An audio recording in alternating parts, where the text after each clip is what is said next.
Humans of the cardboard, welcome back to Just Nuts, guys. It's about that time. We need to cover Dark Magician. If you did not hear, Konami announced that Dark Magician, Mikanko, and Masked Hero are all going to be represented in Tactical Tri-Pack. This is the new kind of like support set that's kind of the spiritual successor to Duelist Pack that they've been doing for years and years and years in the OCG. My hope is that because it's the replacement, that we're going to see at least a similar number of cards, so that each of these archetypes actually gets enough new cards to figure out a way to be competitive in modern day. So I'm hoping they get around 7 cards, like how Duelist Packs were doing it prior, but we'll see. And so it's really exciting. Dark Magician coming right behind the massive wave of really good Blue Eyes support. Hopefully, we can actually get to a point where we can pair these decks up against each other and it actually feel real. Like both competitively viable going head to head would be so awesome. So that's the goal. What we're going to do here today is we're going to run through the playable Dark Magician cards that already exist, just refresh our memory on what those cards do and what the deck already has going for it, because it's not starting from zero. It actually does have a handful of pretty good cards, and then from there we're going to talk about what we want to see. You guys did a phenomenal job coming out in the community poll, posting what you would want to see from the new support to hopefully get Dark Magician to the next level, hopefully around the Blue Eyes level. But we'll talk about that when we get there. So let's start off with the cards we need to cover that the deck already has access to. Obviously, you're going to have to play Dark Magician. Depending on how they do the support, you may need to play Dark Magician Girl as well. I hope that's not the case. Blue Eyes already plays a ton of bricks. We already know we're probably going to have to play at least 2 copies of Dark Magician no matter what. It'd be nice to not have to add Dark Magician Girl in there as well, but we'll see. From there, Prentice Illusion Magician, pretty good extender for them. Magician Souls, phenomenal card. Hopefully the support will finally help allow this card to be amazing for actual Dark Magician. That would be incredible. Magician's Rod, this is your actual best normal summon. It gets you your Dark Magician spell or traps. Illusion of Chaos gets you all the monsters I just showed, all 5 of them. So this card's actually pretty good as well. Timaeus the United Dragon, this is a fine fusion tool, to be honest. One thing that definitely hurts me at this point in time for Dark Magician is their fusion tools are not great modern fusion tools. Like, if you're going to be fusion or ritual based in modern day Yu-Gi-Oh, because those mechanics neg inherently, you kind of need to have cards that bypass that and allow you to still maintain solid advantage while doing a pretty neggy mechanic. So you need a branded fusion-esque fusion card, or you need I don't know, a deck that's kind of built like Dragon Tail to kind of allow you to plus, even though you're doing like regular fusions. But these cards are just okay. So this card definitely falls into that realm for me.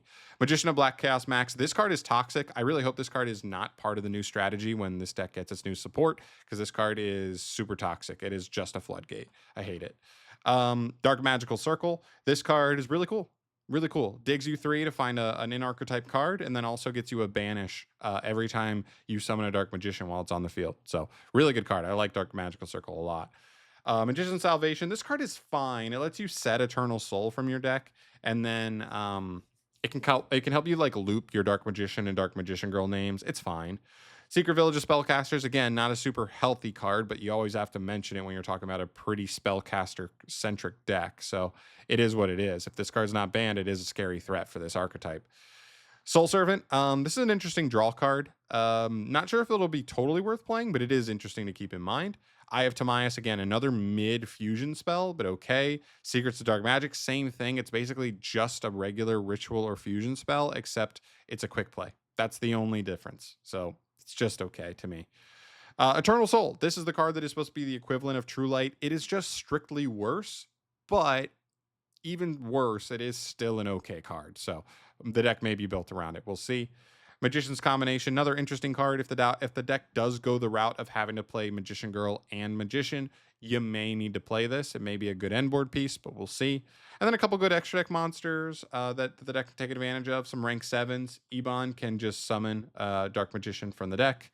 Ebon High can allow you to activate quick play spells and traps from the hand as hand traps, basically. That's kind of cool. Red Eyes Dark Dragoon. If the deck does get solid fusion support, this card could be a legit end board piece we are looking to end on. We will see, though. This card is more beatable than it was when it was in its heyday. It's still really scary though. So this is definitely a big boss monster to keep in mind for the new support. And then a couple engines that I think are also interesting, Primite and Shining Sarcophagus could both have really nice applications in the deck depending on what the new support looks like.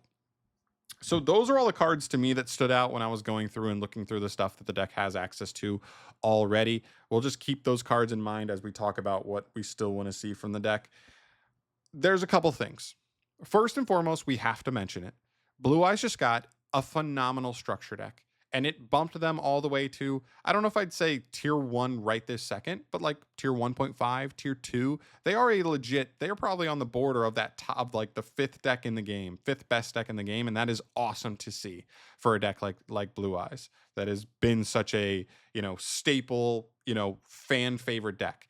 And Dark Magician should be no different, especially if they can time it out at the same time where then they'll be able to butt heads in a competitive situation and it not feel weird. You know what I mean? Like if you were to play Dark Magician right now and then get paired up against Blue Eyes, you're like, yeah, that's kind of cool, but Dark Magician is going to get its ass kicked. It just is, with just how much better Blue Eyes is right now. So I think first and foremost, I want the level of Dark Magician to get close to Blue Eyes. Does it have to get to tier 1.52? Not necessarily. If it's just enough where I could say, hey, Dark Magician is actually a cool rogue deck, and it's not, but you would say like it's not quite Blue Eyes, then I'm fine with that. I'd be totally happy with that. But to get it, like the goal is to hopefully get it at least close-ish, where you can totally match these decks up, and you're like, either deck could win. That would be so sick, because then I want to be able to go to locals, look to my left, look to my right, and every once in a while see Dark Magician versus Blue Eyes. That would be so sick. So that's the first thing for me on like a larger scale. As far as more specific stuff for the deck, there's definitely some big questions. One of which is, like I said, will they go just strict Dark Magician, or are they going to push deeper into this mindset of we're going to force our players to play Dark Magician Girl and Dark Magician? That's a big question, because like I don't want to have to play 3 of these combined. These cards are pretty bad, and at the moment the deck doesn't have great cards to make use of them. You know what I mean? To like make them not super bricky in hand. And so I hope there's not too many bricks. Blue Eyes already is kind of dealing with having a good amount of bricks in its deck, even though it's still pretty good. So the question is, what do they do there? Do they push further into Dark Magician Girl? I know a lot of people like Dark Magician Girl, but the less bricks, the better. That's just something we know. But they could also maybe push into that and still make cards that just make the deck less bricky when you draw these. They actually are okay, and you want to see them in hand. That's still possible. We'll see. On top of that, Dark Magician has always been known for either ritual summoning or fusion summoning. I would assume they're going to push further into that. I think they can utilize a link option to maybe facilitate those, kind of just like same thing as Blue Eyes. They only really have one link. It's the new Spirit, and that card is basically just an engine piece to help facilitate the synchro lines, right? Or hieratic seal, I guess. But there's no like hieratic seal equivalent for spellcasters, so it's, you know what I mean? It's a little different. And so that's kind of the biggest thing I would love to see. Not the biggest thing, but like if they're going to go the fusion or ritual route, give us a good link between Rod, Servant, Illusion, Apprentice Illusion. We already have 3 solid main deck monsters that get on the field real easy and get us some value potentially as well. That could just go into a link 1 that helps facilitate whatever it is, whether we get a new fusion boss monster, whether they do go the ritual route, and then our new goal is like ritual summon a solid ritual end board piece.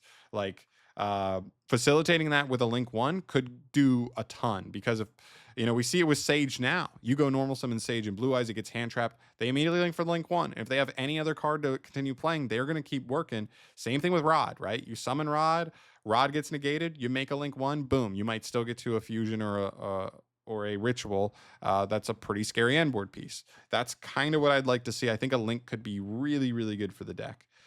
I don't personally prefer the ritual mechanic unless they show me a really good ritual card. They're going to need like a really good ritual spell or fusion spell to really get me on board on these routes. So we'll see. I'm totally down for either if the support makes it worth it. But like it just seems like overall those mechanics are harder to make work than others. So we'll see. And then from there is just like a ton of I don't know, like ties you can do to Blue Eyes. Like there's not a ton of other huge stuff. From what I saw from a lot of people commenting on the community posts, a lot of people were really interested in seeing we need a little more consistency, right? I shouldn't have to feel like I have to open Magician's Rod or Circle to play it all. So consistency is definitely something on people's mind. A better boss monster. I guess Dragoon sort of is the deck's boss monster, but you can't always end on it turn one. So a consistent boss monster that's reliable, that'd be pretty nice. Dragoon is, it's possible that Dragoon is maybe a little bit too strong. Cause like I think about what is it, Spirit, Blue Eye Spirit Dragon, the Synchro 9. That card's like a graveyard negate, tags out into a on-field negate, and then is still like follow up past that point, which is a lot, right? Is Dragoon equal to that or even better? I don't know, but maybe they're somewhat comparable. But it's interesting. Typhon's a card, so Typhon does help handle Dragoon decently well. That's some a kind of like a saving grace on thinking Dragoon's not too broken. So boss monster, sure, or like even if it is Dragoon, I just need ways to make sure we can make it consistently and reliably. That's kind of the goal there. It seems like extenders are here, man. If it by extenders we mean just putting bodies on the field helps us get where we need to go, whether it's a link one, a link two, maybe both. I don't know, but like Magician's Souls, Apprentice Illusion, and Magician's Rod already seem like they do a decent job at helping you get there. Um, so I don't know. It is interesting though. So we'll see on that. Hi, Kiki. But yeah, I think that's most of it. I like the deck does have quite a few tools. You've got some good main deck monsters. You've got stuff like Dark Magic Circle for the main deck, like solid, main deck spells, at least one. Eternal Soul. I would imagine the deck's going to get something comparable to the way that Blue Eyes sets up True Light for Eternal Soul. I just don't know if it's going to be a link one exactly like how Blue Eyes got it, but that could be pretty good too. I mean, imagine if you got a link one that just gets you this field spell, and then this field spell gets you Eternal Soul. Now it does set it; it doesn't place it face up, which is kind of the downside. But if you got it on a link one that also can tribute to Reborn, like a Dark Magician from grave or hand or whatever, then maybe you even are able to set up like facilitate this effect turn one, and then even you know what I mean, and then get both names on the field immediately. I don't know. I don't necessarily love that just because it forces you to play this and Eternal Soul. What if we got a link one that could get you like Circle or Eternal Soul, and you might just play both anyway, but like it gives you the ability to like facilitate the finding another engine card, as well as then maybe tribute to Reborn or Dark Magician. So all off of that link one, you can like kind of set up a banish and potentially hit on another card. That could be cool. I don't know. There's a lot of ways they can go with this. They even have Exceed monsters in this archetype, so they could even push the rank 7 mechanic if they want to here. But there's so many options. It's hard to have like a really concrete, clear direction because there's just so much going on here. But like Blue Eyes was kind of like that too, a little bit prior to this, and they picked their direction, and I think it worked out great. Konami's just got to do the same thing here. So that's kind of where I land. Even if this archetype ends up feeling very similar to Blue Eyes, but just with Dark Magician flavor, that's kind of what these archetypes are supposed to be. And I wouldn't even be that mad about that. I think Dark Magician is cooler than Blue Eyes. So I would lean towards this one if they did just Dark Magician flavored Blue Eyes deck. And I might actually run that. I might actually be interested enough to run that. So very curious to see where they go. That's kind of my overall thoughts on it. There isn't too much else I feel like I need to touch on as far as that stuff goes. But yeah, really, really exciting. And since I think it's coming late June in the OCG. I think that might mean we're already coming up on this set. Like we're gonna start getting reveals sooner rather than later. So I will keep you posted on anything news wise as far as this set goes. But for now, let me know your thoughts. If you didn't hop on the community post, let me know your thoughts down below off of this video, what you want to see, and jump in on the topic, what you want for Dark Magicians going forward with their new support.